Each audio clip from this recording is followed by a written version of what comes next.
In this video, I will be showcasing the process behind the Pogo-styled remix of the film The Road to El Dorado. I worked with my friend Michael Burton, aka Dread, on this track for a substantial amount of time, which will be part of this trimester's major project album. In my opinion, the whole idea behind making this kind of track is highlighting memorable, beautiful moments in this selected film to create a sense of nostalgia. If your audience has previously seen the film and enjoyed it, then captivating them is already 100 times easier. You just need to ensure you capture the right tone and be respectful to the source material.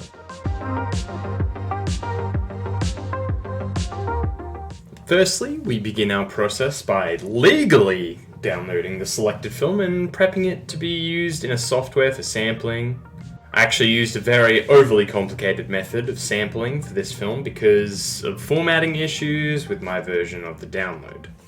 Starting off, I watched the film and noted specific moments which I found intriguing. After time coding all the moments I wished to sample, I screen recorded the short clips and threw them into Pro Tools for further analysis and editing. Isolating the sampled dialogue or composition using EQ is very important within this stage of the process. You don't want Atmos or Foley appearing where you don't want it, because this can throw off the overall feel of the track. I did some minor EQ and processing on the samples within Pro Tools, which I then extracted to transfer into Fruity Loops. Yes, FL Studio's 20 has video compatibility, but I felt like this workflow was overall easier and could keep the session tidy. There were many approaches I could take when setting out the structure for this track. I used a few reference tracks from artists Pogo and Smuffy to look for inspiration. These three tracks stood out to me when it came to overall feel and structure.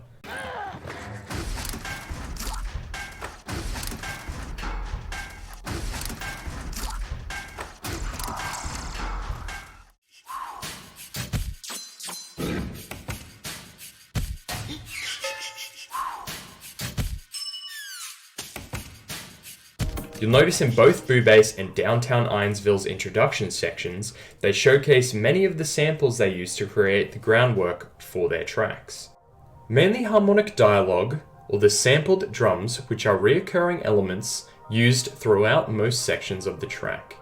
I think this is an important technique for a number of reasons.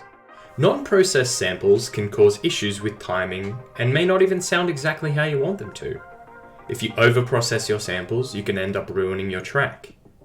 You may have transformed a Foley impact into a great kick, but you overprocessed it so much it sounds nothing like the original sample, rendering the sampling process completely moot. Finding the correct balance of processing is important for the viewer considering they don't know the exact context of the original sample without a visual aid. Showcasing these sounds in the beginning can allow you to process your samples more than you'd usually be able to because you've given the audience context of the actual sample. They associate the visuals with the samples and recognize the sound as directly taken from the film, increasing the authenticity of the project. When creating the video, you mainly want to showcase the sampled dialogue. Showing the heavily chopped up vocals in tandem with all other samples can make things a bit of a cluttered mess. Showcasing them in the beginning gives the more significant sounds later on their own space. A slow drum beat almost entirely made from sampled Foley can give you a strong introduction with some great visuals leading up to the first transition. Creating a structure of sampled dialogue is arguably the most difficult aspect of this style of track. It sets out the pace and overall tone of the track and is used as the most highlighted instrument. I originally paced the track very slowly with not many fast-firing dialogue elements. Here's how the first version sounded. Don't push your luck with this guy. But to you, we're the gods. I've never heard of such a thing. This felt very boring and didn't showcase enough of the film. I looked to my reference artists and noticed in some tracks there were some reoccurring patterns. Take Absolum for example.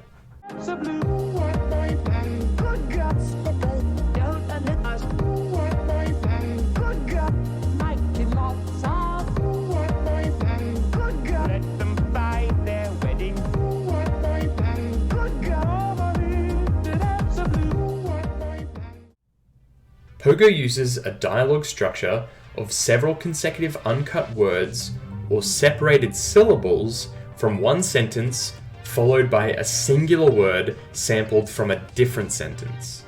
For example, in this track he uses, in his chorus, 3, 1, 2, 2, 1, 3.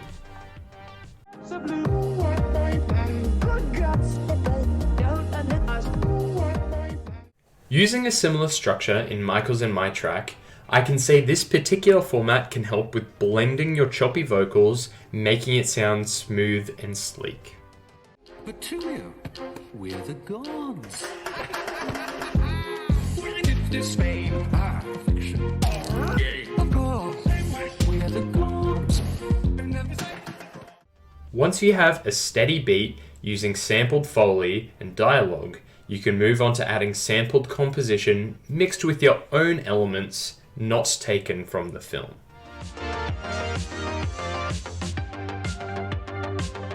I'm not a big fan of auto-tuning or using Melodyne. I'll bet you all the expenses of the... I'll bet you all the expenses of the...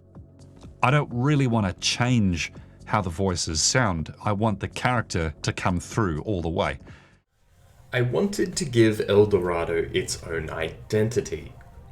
Without straying too far from Pogo's format, I used some different stylized choices for the sample dialogue in the chorus section. Using Newtone, a free FL Studio alternative to Melodyne, I heavily processed the vocal edits to fit the theme of it sounding almost like a hip-hop track. Usually just a bit of pitch shifting and quantizing would allow the selected dialogue to sit well within the track, but Newtone gave the track its own glitchy feel.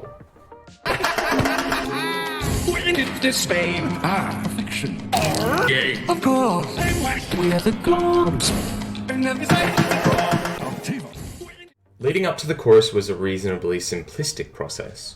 I essentially made a drum loop out of 3 samples, which repeated throughout the track.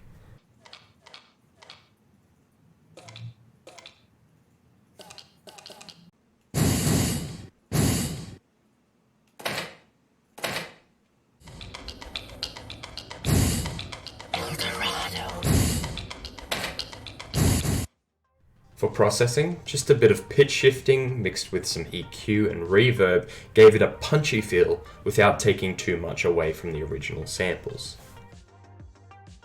Directly taking segments of the film's composition was an important part of this track. During one scene of the film, there's a large satisfying drum roll, which I chopped up and used for the track's main transitions. Push your luck with this guy. But Tulio, we're the gods.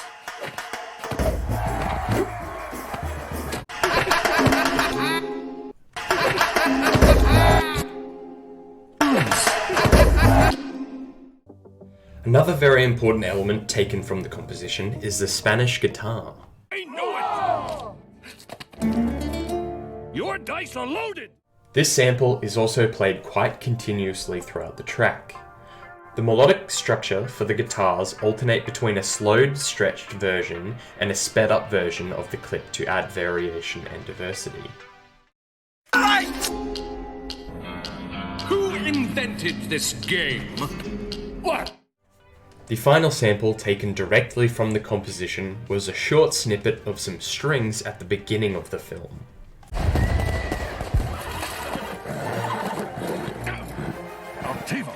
Eyes forward. I turned these strings into a repeating stab that played during the introduction section of the track. There wasn't much processing for this particular sample. It sounded great on its own, and I only added some EQ to isolate the sound, along with a hint of reverb.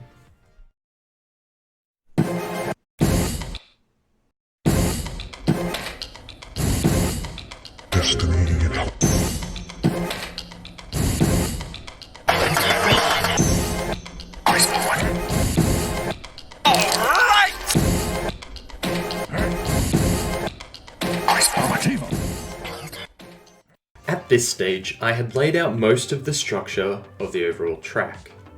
I spoke to Michael about any changes I should make. He replied with, You should add a shift in tone at some point of the track, maybe before the second chorus to capture more of the film. I chose to add a scene where the High Priest Zekel Khan is monologuing in a dark atmospheric environment. It has such a creepy setting and stunning visuals, I had to put it in. The actor's voice is so gravelly and eerie with the delivery of his lines, it perfectly shows the contrast between this section compared to the chorus.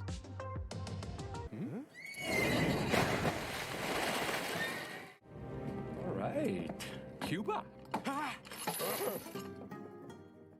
These were the two new samples added to the mix. They were used with the monologue to add impact to the overall sound. I added some large verb to the horse jumping in the water to create a huge drum sound to increase the intensity of the section. I also automated some verb at the end of Zekel Khan's sample to add more potency to that last word. He's like spiders!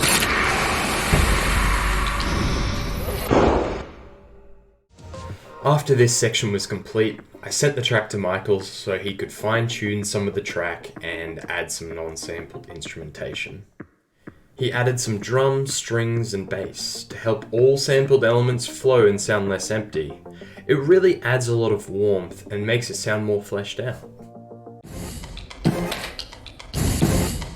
Estimating it.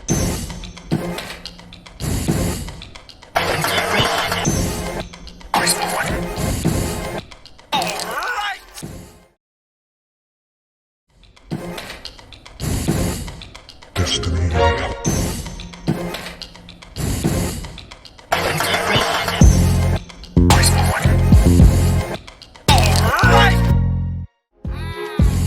This fame, fiction. Of course. He's like spiders. After Michael's edit, I got the bounced project and put it inside DaVinci Resolve to start working on the video.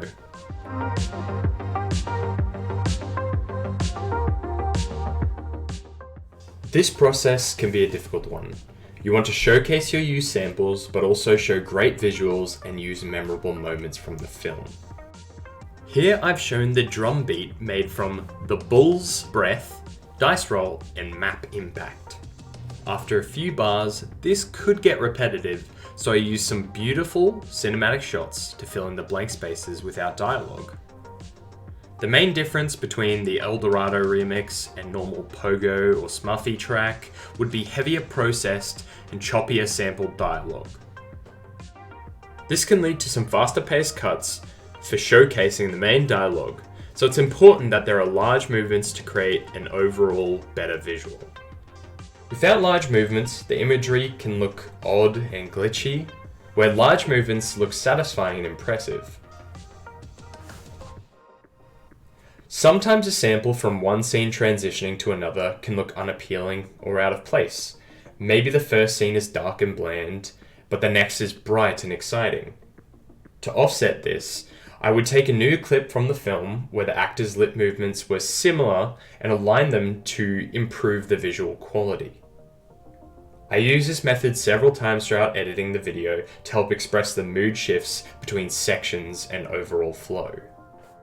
When I'm making videos for my remixes, I'll very often use a video clip for a sound or a voice that isn't the original video clip associated with that voice.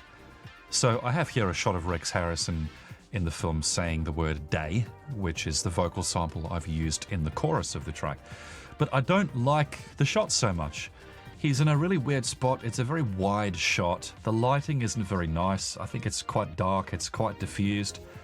I've found this shot, which I much prefer, and his mouth is moving very similarly. So I'm thinking I'm going to use this shot instead, even though technically it's not the shot of that sound, of that voice.